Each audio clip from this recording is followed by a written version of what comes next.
Thank you so much for joining us tonight. Here, man, another episode here of the Money and Power Show where we're talking business, and we got a special guest with us here, none other than the one and only the DONTO, baby. The H.W.I.C has joined us with his presence, man. What's going on with your brother? Shoot, what's going on, ERGJ? Man, All I, is I well. am doing I'm doing well, man. Thanks so much for taking the time to be with us here tonight, man. I wanted to chop it up with you real quick, see what's going on in the world of Donto, man. Oh, absolutely. Well, let me properly introduce myself then. Okay. Hello, world. It's your boy, the one and only, the HWIC, the head wheelchair in charge. Walking folks have more excuses than the law allow. Excuses are tools of incompetence used to build monuments of nothingness, and those who use them seldom amount to anything. And I'm here to break up all of that nonsense. Tell me something, URGJ, so I can make something. I hear that, man. You know that's just what we do, boy. That's just what we do, man. Well, man, thanks so much. Man. I'm glad you're able to kind of make it tonight. I know we've been talking a little bit about obviously about business and life and really wanted to kind of continue to dive on into things that you want to bring to the world, man. Now I heard you got this thing going on over there in your world called the Mall of Donto, man. What the heck is that, bro? Okay, so one of my nicknames was it is Done Got It, meaning if you need it, I got it. You know, back in the day, doing my thing. So if you needed it, just let me know. I got it for you. So I like to sell stuff, and so just thinking of a name, even for when we did the dispensary, the virtual dispensary, so we're like, shoot, I like to sell stuff, so I might as well be the Mall of Dunto. And the premise is to be a mall, like a virtual mall, or for me or the HWIC to be the spokesperson for different vendors or different people that have things to sell, i.e., like skins. And so what I would do is I would be your mouthpiece for you because I'm not scared to talk. You know what I'm saying? I let you know, and I like to sell stuff anyway, especially stuff that I like, like to eat and consume and things like that. So a lot of different things. So it's a mall of Donto. So if you have a business and you need someone to promote your business, I am the person to do that for you. The mall of Oh, Donto, i.e. the mall of Donto. okay, so you promote. So what are some? So this is a virtual mall has, I guess, some different vendors. What are some Yeah. current vendors that you have or that you promoting or what you got going on over there? Okay, awesome. So this is the newest store to open in the mall of Donto, which is Flavor Master. These are small batch skins. So if you like skins or know someone that likes skins, these bags last like 9 months. I mean, he stepped his game up right out of Memphis, Tennessee. So these are small batch skins. He got several flavors. This particular flavor is cheddar jalapeno. Let me see if we can see. Let me see if I can get this bag open and see if we can make them crunch or something. I mean, you got to, you got to make it happen. Let's see what's going on. See how they look So outside the bag. you said the bag lasts 9 months. Yeah, they vacuum seal, bro. Like you can put in any product that you want to put in here. Oh, you mean like before it expires, before it go bad? Yes, right, Okay, got you. right. And he's got the date that they were made and everything on here. So So that's what? pretty. Oh, okay. So what? So how much a bag like that go for? How much you A sell bag that of for? like set these for $5 a piece. This Oh, is really? it's 3 ounces. Okay. Let me And see. they Let me ship see. out? Do they ship all over the country? Yes, yeah, yes. There's a website as well. See if I can get these out of here. Oh Lord. Well, I got to let them see what it looked like to be, to be me and how to Yeah, do I got things the you. way I do. Yeah. Hey, look, I had to fight to get this bag open. All right, there we go. See how big these are? This is cheddar jalapeno. Okay. You hear that crunch? Yeah. That's a This is crunch. that's raw. I just need a cold beer to go with it. That's all. So you got cold beer and you got skins. I need a You, cold beer. Go with it yeah. right now. So I haven't. So you talk about like pork skins, and I imagine, right? Yes, sir. Pork skins. Okay. I haven't had Fresh. those in a while. I used to eat those all the time, little cracklings and stuff like that. Oh yeah, not the but these not the cracking. These the skins. So So how like long how long has he been in business, or how long he been doing what he been doing? He's been probably been making them a long time. yeah, he's been making them a long time. He's like about 5 years now. But now he's gotten the flavors and all. He's been perfecting it over time and Right. really got it up to good production now, taste wise and all. And the bags and everything, it's all branded bags and everything, right? Yes, branded bags Okay. and all. And then I guess cause it got your nutritional facts and all that stuff with it. Well, you know what? Let me look and see. Because I thought I saw it. I mean, it looked like it was pretty well put together. No, you know what? You're correct. See, Yeah, that would make you the marketing genius. You think about this stuff. It's on the bag, bro, like it's supposed to be. yeah, yeah. It looked like it looked pretty official, man. So what? So that's the latest, man. What else you got? What else do you currently market in your mall? Okay, Ari, we have neck fans as well that are in the mall. I'm gonna reach for one of these right quick. Okay. Let's try and get out the box. So how long you been in sales, man? You say I know you say you like to talk, man. How long you been selling stuff, man? When did you make your first sale? My first sale. Yeah, when do you remember getting into sales and liking sales or whatever? I was about to ask a question. You mean officially or unofficial? Well, whichever one, Uh, I don't know what that means, but whatever one you feel comfortable talking about. I don't know what's a sale is a sale. Are you talking about illegal or illegal? hey, listen. Hey, we go. I'm gonna stay straight on this YouTube. I don't know who might see this. You know what I'm saying? Don't Okay, call my but name yeah, too but I'm loud. talking about like your sales journey, like you. I tell you what, in '94, not '94. Let me see when it was. So I was contacted over the phone about a business opportunity. Um, can't even remember what year. It's been a while.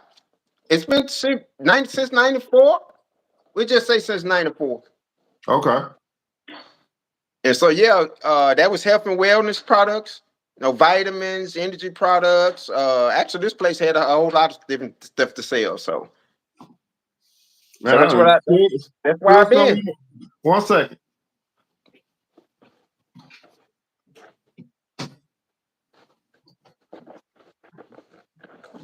That thing just came all out of the surreal and the gender, man. So you said you got contacted about health and wellness. What you was selling?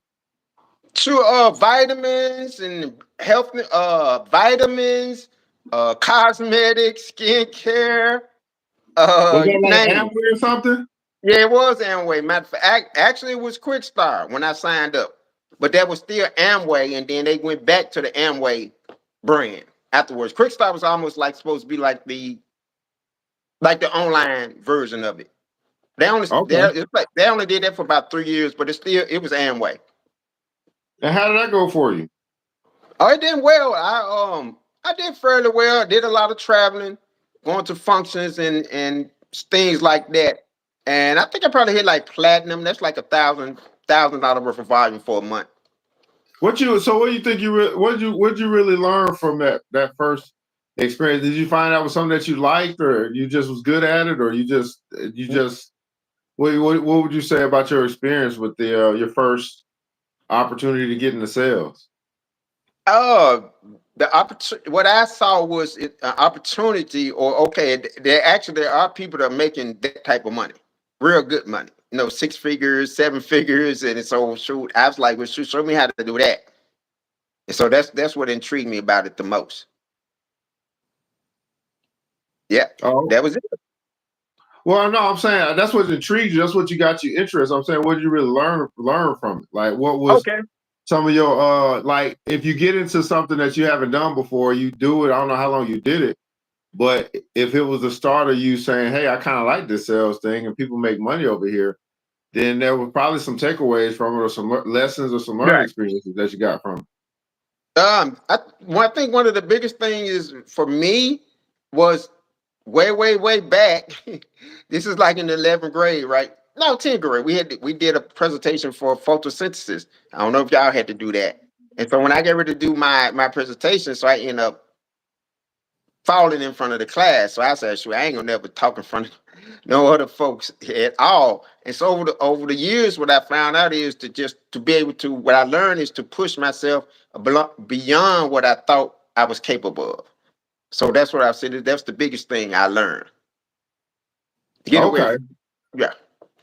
Yeah, so that sales experience it helped you build some more confidence to get back out and start talking to people or being in front of people. Are you saying that you was also doing like presentations and stuff?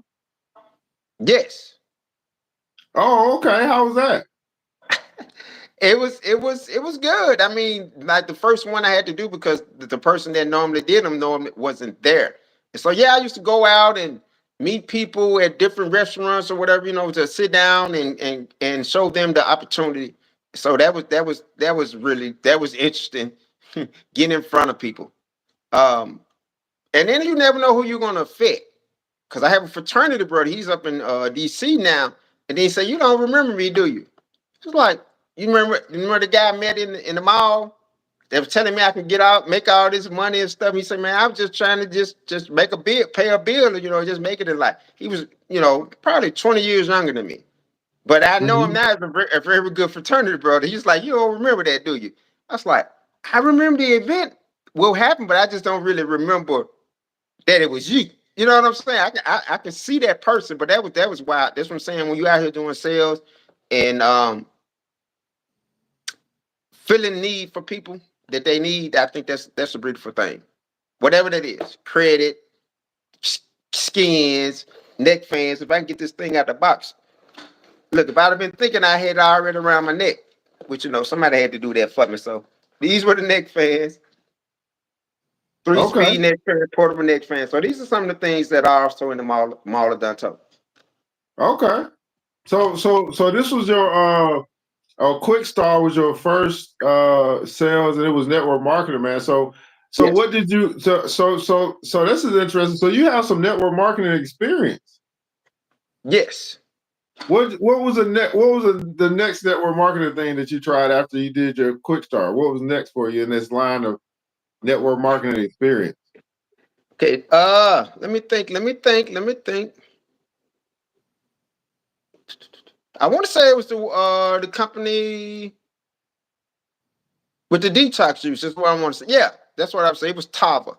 It was black owned. And that wasn't so many that many years ago. But yeah, Tava. They did detox. Their main thing was detox uh tea, but they also had the vitamins and the energy products and some other products. Okay, so this was similar. With the first one, you had every kind of everything, and this one moved just strictly face base. Was strictly kind of like health and wellness, and then the detox tea, right? Right, that's correct. So similar vein, man. So that was Tava. So you did something in 1994. Then it wasn't until when that you did Tava. Around when did you try that out? Tava, that was about maybe 3 or 4 years ago. Okay, Somewhere around there, maybe 3 or 4 years ago.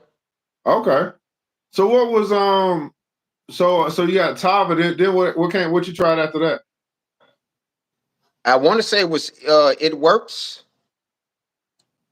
Also, I did some stuff in crypto as well. I can't even think of all of those. It was 2 or 3 of those.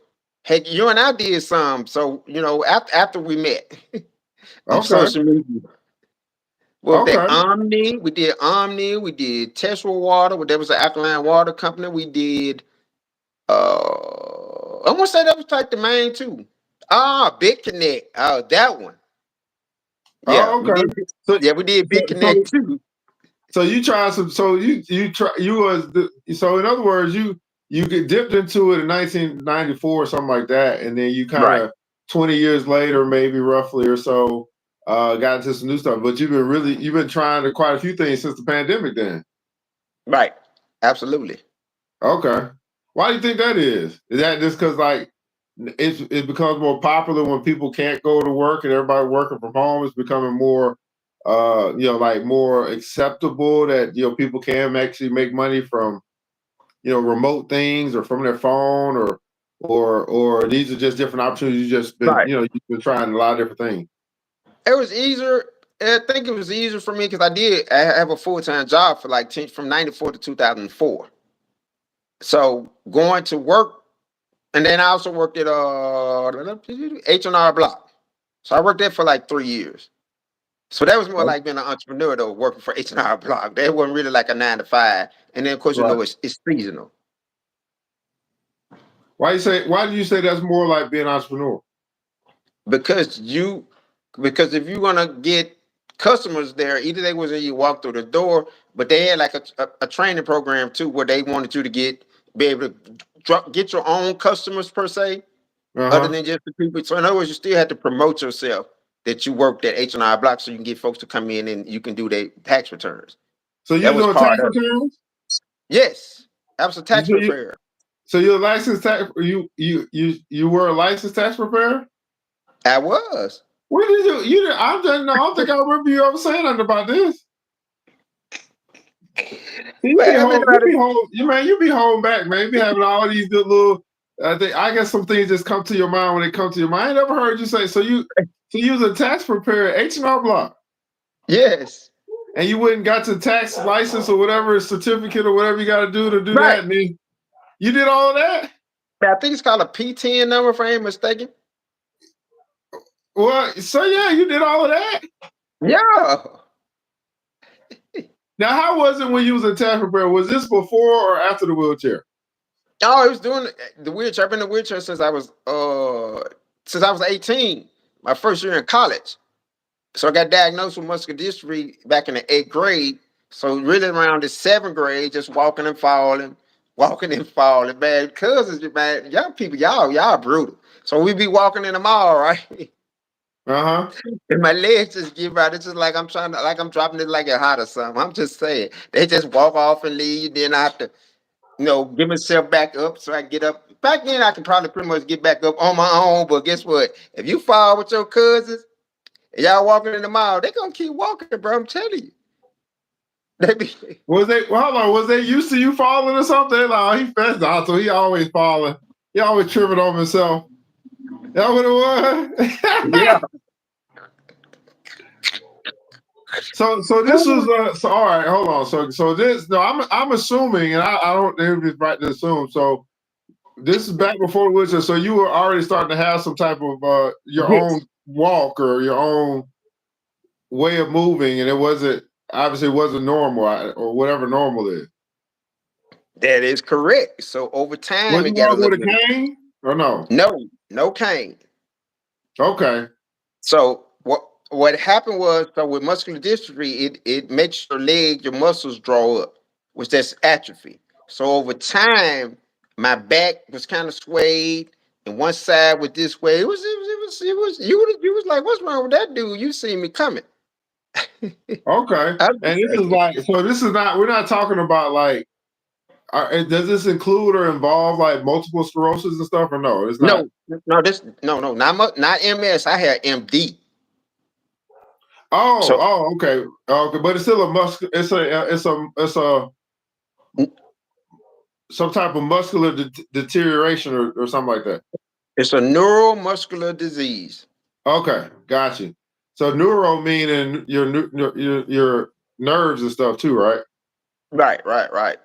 All right, so you're getting older, and it's starting to decline. So when you were younger, were you walking just fine when you were younger, like before the 8th grade, like 5th grade? Right before like the 7th grade, 6th grade. So in 1980, I moved back from Chicago with my mom and stepdad and came and stayed and lived with my dad and stepmom. So, but before then, I mean, just to really think back, shooting basketball and being able to run and stuff, throw a football and stuff like that. back then I could throw a football pretty good, but talking about running fast, that wasn't gonna happen. I even tried out for the basketball team. It's not he's just too slow. But we didn't nobody know. So I used to bro. I used to have a punishment, bro. You know what my punishment was? What's that? And they called and I was being called like trifling and lazy. But don't nobody know something wrong. So one of my punishments was I used to have to touch my toes, and it hurt extremely bad. That's why it was a punishment. Okay. And then So, some. and this was your it hurts really bad because of your muscles? Yeah, because of the muscles. But I haven't been diagnosed now. But I was diagnosed with juvenile rheumatoid arthritis. So it's like that got put on the back burner once we started talking about the muscular dystrophy. But my legs used to hurt way, way back then. Even when I was, a baby. My aunt said you could see the inflammation through my skin. I'm like bright, damn near white. So so when you were younger, it was rheumatoid arthritis. Yes, juvenile rheumatoid arthritis. So I used to get treated for that. Juvenile, what's the difference between juvenile and not juvenile? When I was a baby. I was a child. Oh, you was I got under five diagnosed years as a old child. Yes. when you was getting treated for rheumatoid arthritis? Yes. How do you feel about that? Do you feel like you were diagnosed properly? How do you feel about that? Like when you say getting treated. So I imagine now you're a baby, now you're getting shots and Right. I, stuff. well, I remember I was probably more well. I remember, but my aunt said she could see that, but I can remember when I went to get the treatment, so I can remember those. Not just I can remember laying in the bed, my legs hurting. You remember that heat that they used to have? They used to sell in the store, The like heat, for the muscles or whatever. yeah, It's heat like a it's like pads a or like muscle like cream. a it's almost like a roll on, like a Okay, yeah, bone. yeah. Yeah, so they would treat me with that at the house and things like that. But when I was going to get treated, I believe they were giving me cortisone shots in the creases of my arms. Now, me doing all the research with all the health and wellness and stuff, I would venture to say, now I don't know for sure. So, did those cortisone shots mutate my genes? Because I have a mutation. Now I call myself a miracle, mutant miracle. Is The it in your mutant part, arms and your legs or just somewhere else? yeah. Well, so limb girdle muscular dystrophy really is like in your shoulders and in your hips. The parts that rotate. Those are Right. the girdles.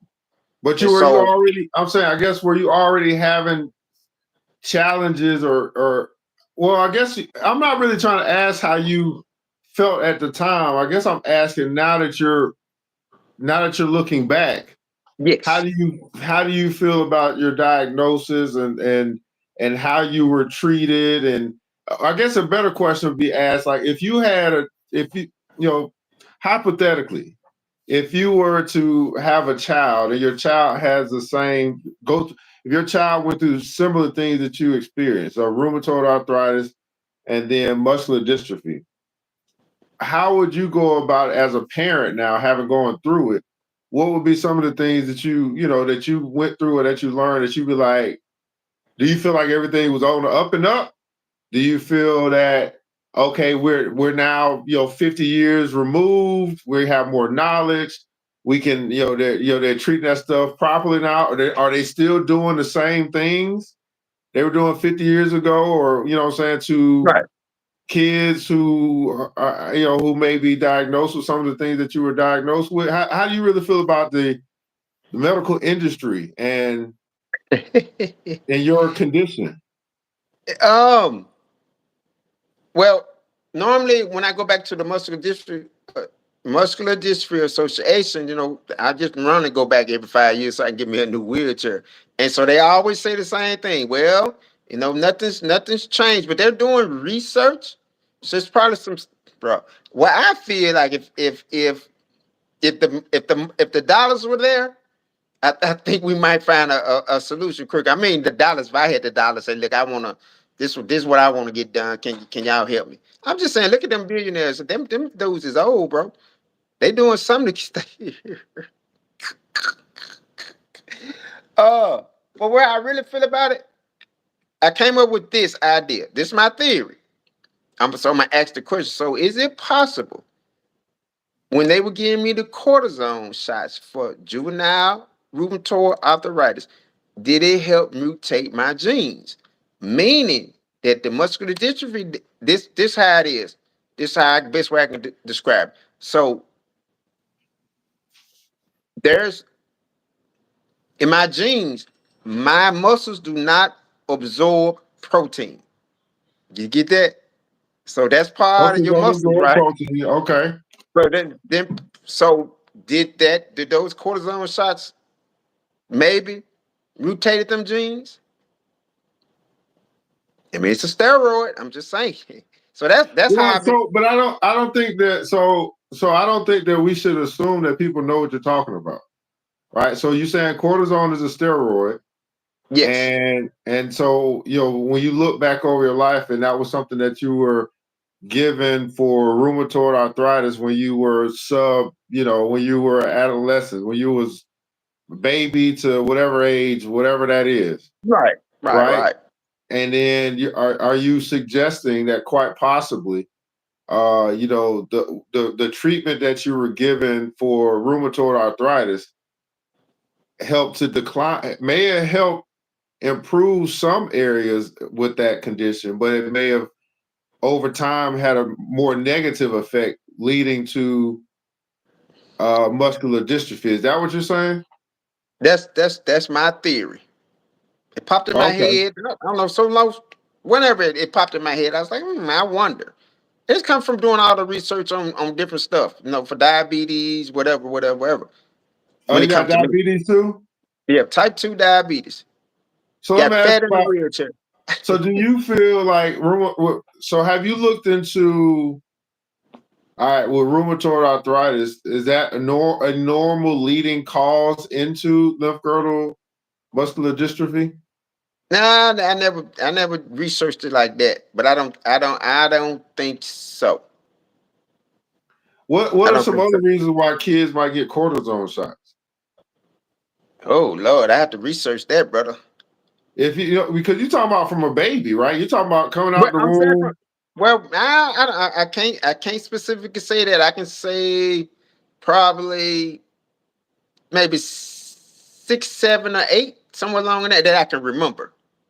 Well, yeah. So okay. So let's just say, all right, you come out the womb. You're pretty normal kid, right? You come out, you know, pretty dope weight, pretty healthy child. Is that kind of how that worked when you came out the womb? So that's what I'm saying. So if my well, like I said, my aunt was telling me, she was like, "Hey, look," she said, "I remember when you just can see your skin, you can see the inflammation in my body through my skin." Right. When you was out the womb. Right. I guess that would be probably accurate. So if all right, so now so if your aunt could see it, then that would mean that the doctors and the nurses could see it. Right. But I guess what I'm asking is, when you came out the womb, were you diagnosed with anything at all, or I was you like I said, I don't diagnosed know. as a? That's what I can't remember. I don't know the specific time that I was diagnosed with juvenile rheumatoid arthritis, but I got diagnosed. But you would. So are you telling me that you don't know whether they diagnosed you when you came out the womb? I know I know you I don't. don't. I know you don't know. Like, you wasn't like, oh, they diagnosed me. I'm 6 months old. I just got diagnosed. I'm not saying that. I'm saying that the, you don't you weren't given your medical history from being a child. I mean, from adolescence. Oh, it looked like it looked like he got frozen on me. Oh, it looked like he froze. Let me see. He gonna if he. I don't see how this gonna work. Let me see if he gonna be able to come back. All right, it looked like he got frozen. This is an interesting thing here. It looks like he got frozen. So I'm gonna see if we can get him back here. So this is interesting. We have brother Donto, just diving into his life as a in a wheelchair, living life, doing business. moving right on along in life, and I just thought it was interesting to just to talk to the brother and hear about his journey and what it's like to live life in a wheelchair. And this is intriguing to me. I mean, because I really like trying to understand people and their journey and what they've experienced and just have a better scope or better vantage point on life. And so this is interesting because we've been also been in business together where we have done some health and well. He's obviously I think he may this is interesting as well because I don't even know uh if he I'm noticing these patterns. He was in Amway, Health and Wellness company. He was in Tava, which was a health and wellness for Detox C. He was doing uh, the Canaglow business together, which is health and wellness with mushroom products and cannabis products. So he's had a history of diving into health and wellness opportunities to bring health and wellness to the community in different forms. I don't even know if he recognized that pattern now that we're talking, but not quite sure what happened. I don't know if he got a phone call or whatnot. So, oh, here we go. He's trying to come back now. So give me just a second here. Now, if you guys are watching us live, man, go ahead and type something in the chat below. Just like to see if we got some live chats here. What's going on? Let me know where you're connecting from. But see, we got a couple of people that are watching. I don't know how to still trying to work this thing here with this YouTube stuff. But anyway, so did you got a phone call? That what happened? It might have been. I think it might have been, but I got it on do not disturb. So. Oh, okay, cool. So I was asking about about you kind of knowing your. Well, I guess you don't know, but that would be Right. interesting if your aunt noticed that you have information, but then if you come out the womb, they say you're perfectly fine, you're an okay kid, good to go home, and then 4 years later, 3 years later, 6 years later, this information that was noticed when you were younger, you finally go back and get diagnosed at some point. Yeah. That'll be a question I have to ask my mom. That's a good one. Okay. So I can.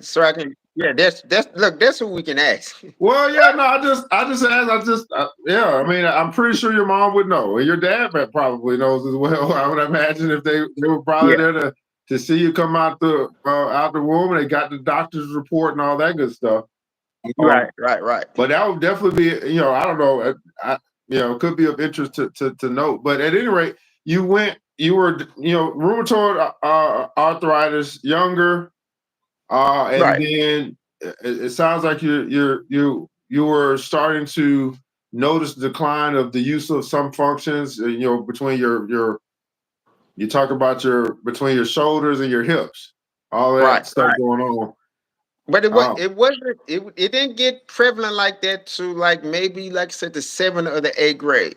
Like I said, other than that, I used to shoot basketball, which my stepdad was always like, "Why we pushing the ball? Why you not shooting the ball?" But don't nobody know. And then things like trying to do pull ups. And so it was like little things that it was like little things that if you didn't know that your child was going through it, so you thinking it's just more like lazy type stuff. You think so? You think so? You think that the concept of he's normal and he's not doing whatever activities that we would deem a normal boy would be doing was looked upon as you being lazy because the condition wasn't diagnosed yet or understood yet or known yet. You think that's kind of how from coaches to other players to whatever? Like I said, I tried out like for basketball. That was probably what 4th, 5th, 6th grade, and I probably even tried out in the 7th and 8th grade. But until I really got diagnosed, it's like because my folks treated me just like normal. In other words, if I was doing bad things, I still got whoopings and all that, although it was a disability, a physical challenge. How about that? So 8th grade, so 7th grade, you just saying that's when you already were diagnosed with rheumatoid arthritis. Now, what does that how does that impact you? What is that? What kind of impact does that have on a person? Rheumatoid arthritis. What is that? What kind of impact does that have on people? Well, the coldness is always been debilitating when it's like extreme cold, and it's almost like even way back, even when I was still walking, and so just that coldness was not happening. So I played in a band as well from the 7th grade to the 12th grade. Okay. So that was another thing. So just like like football games or whatever. I mean, it used to be so cold outside. I mean, they used to just drive me out to the stand. And then I mean, one time we took a trip up to like Halls, Tennessee. And so, but it was so cold, I could not stay out there. I had to go get back on the bus, bro. That was just not happening. It was not happening. Heck, taking the ACT, it messed with my brain cells be so cold. So I only took that once.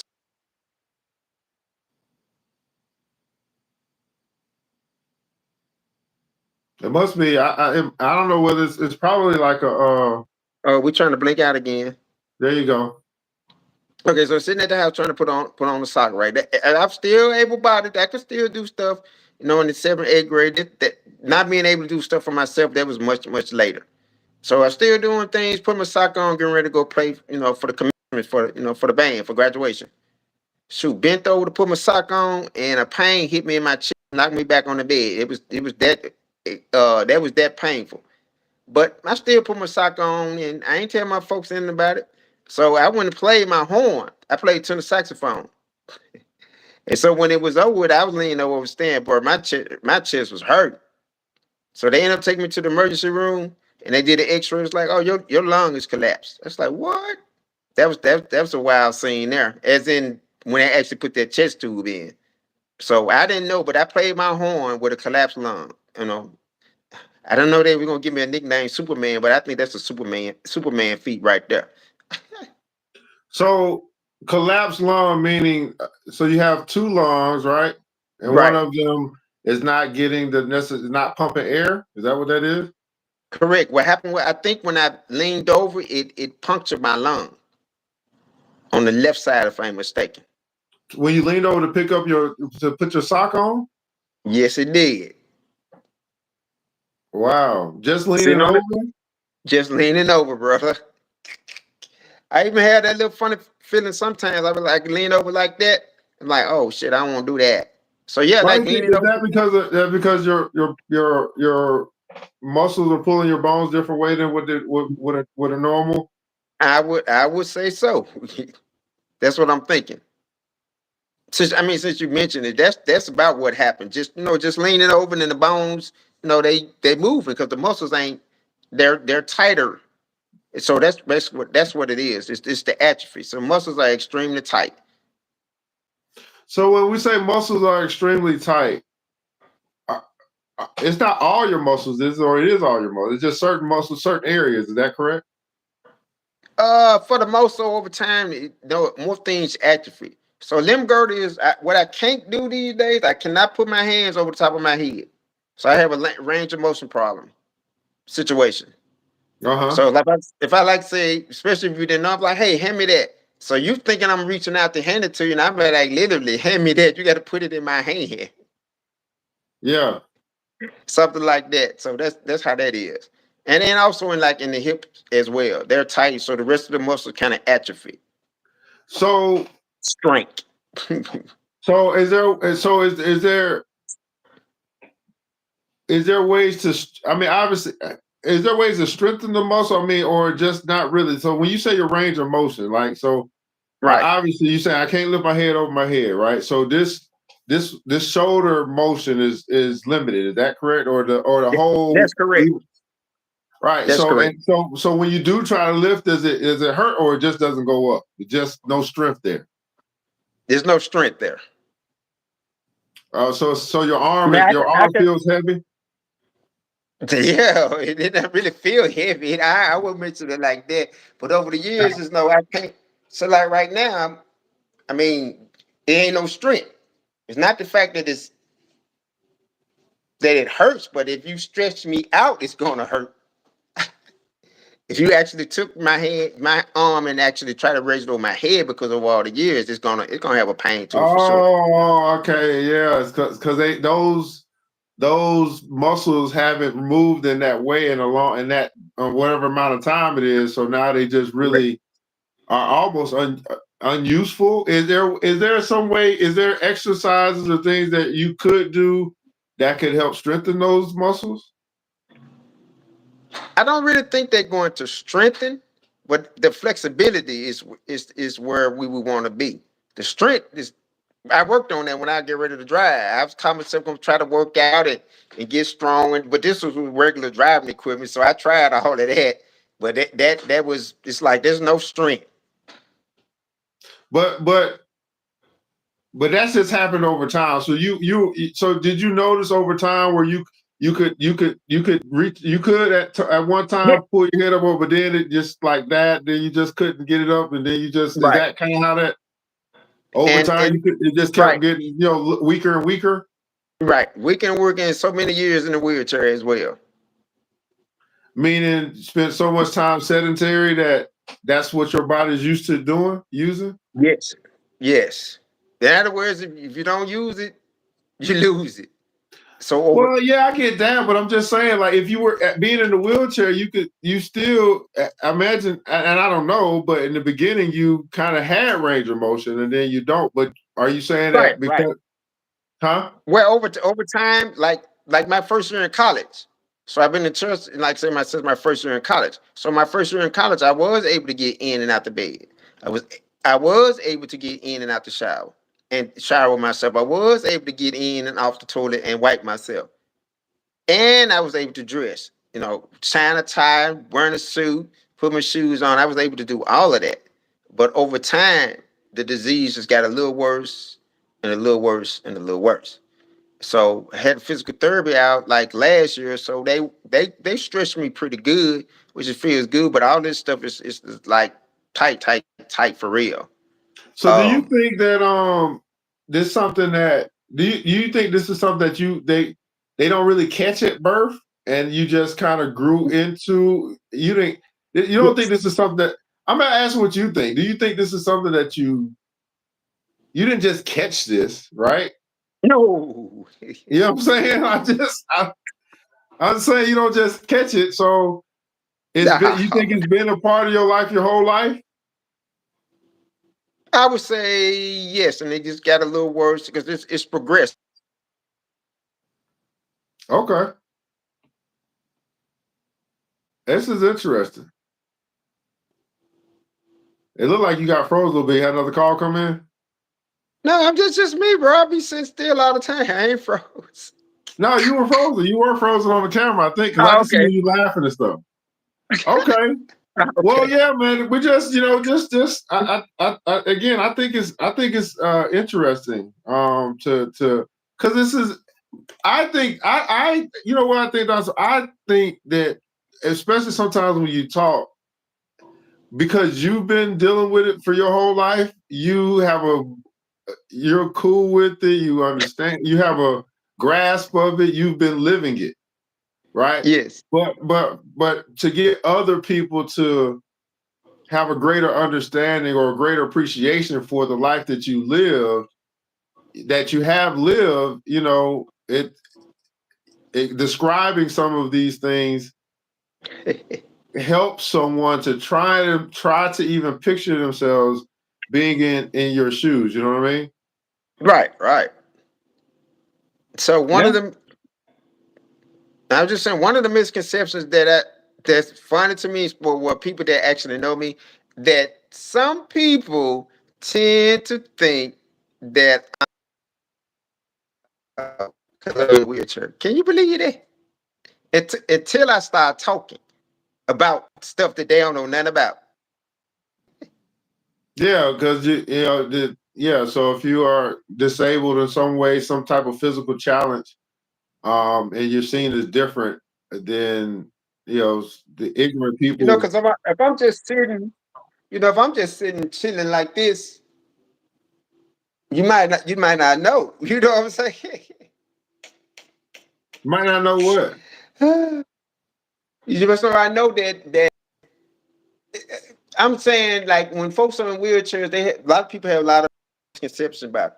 They think everybody in the wheelchair is paralyzed, that they can't feel nothing. They think everybody in the wheelchair can't have sex.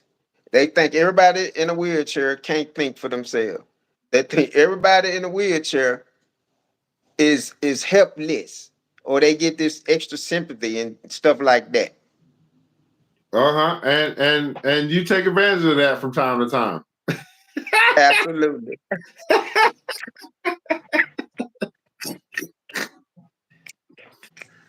So let's end on this. So, being that you just gave a list of, like, what people may think because of people that are in a wheelchair. What are some things that people ought to think?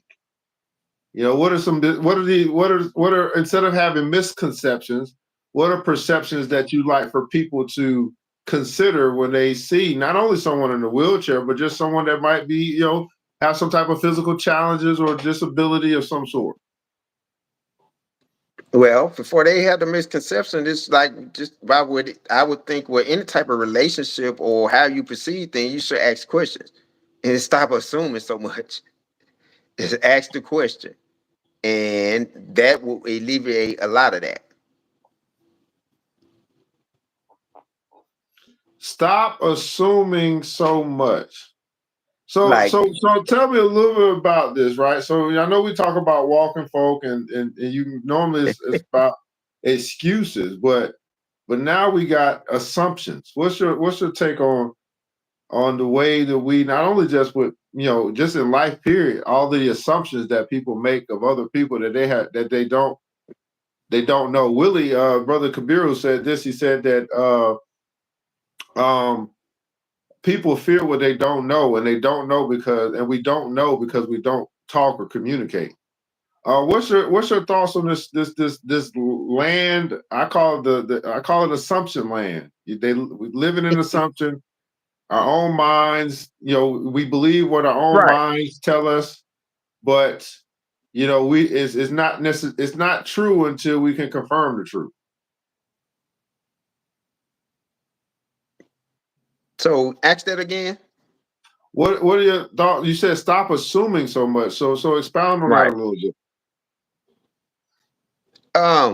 It's just like being black. There's a lot of assumptions that we might even have of ourselves.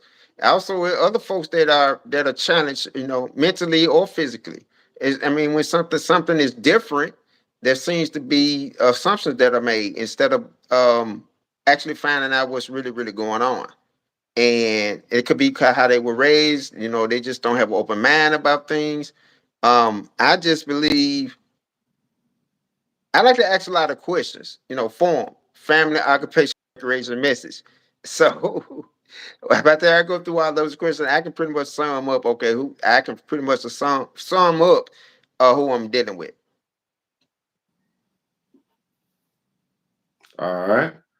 And what's some final things you like to leave with the peeps before we get out of here today, man? Life and times of the H.W.I.C, baby. I believe that what I'm gonna leave today is don't be scared. Don't be scared to try new things, especially when it comes to money and different other opportunities to generate money. Uh, the norm has been definitely the 9 to 5, which that's awesome. That's what my mom, grandparents, and all of them had. But also they did entrepreneurship stuff on the side as well. So for as DJing, auto body and paint, janitorial services, things along those lines. So in this day and age, it's really really easy to make money, especially if you get with a tribe of people that are doing the same thing or bringing something new to the table that you might not have done. So there's definitely is wise counsel is definitely necessary. So All that's right, what I man. would. And you also are you opening up some new stores in the Mall of Donto? You taking some applications or something? How does that work? Well, how does it work? I just have a lot of folks that I know that sell a lot of stuff, and so I just let them. And when I do it, I say, look, this is what I'm doing for right now, so I can promote for you just for right now, but eventually I'm gonna be like, hey, look, this is the results that we have. When they have some receipts on how many folks bought some of these skins and things like that. And so that's how it's really by word of mouth. Okay, that's what's up, man. Well, so those that may be catching us live, man, just let us know that you're here, man. Put the console HWIC. Just some brothers talking business, man. Again, life and times of the HWIC head wheelchair. And Charlie, let me see the wheelchair real quick, man, before we roll up out of here. Well, did the light go off over there, man? Why it's so No, the dark light over go there? off. I just ain't got the light on, bro. It's getting starting to get dark. Ain't too much light coming through the window. I don't like this part of the year. I don't even know why they do that. Why you ain't got the light on? Because I ain't get nobody to turn it on. Okay, well, he rolling over there. In case y'all can't see, he is rolling I over there. That's a roll going, although we can't see it. I did that at the beginning, brother. I showed them the wheelchair, but they know I ain't floating on air. I don't care. They think I'm floating Yeah. on air.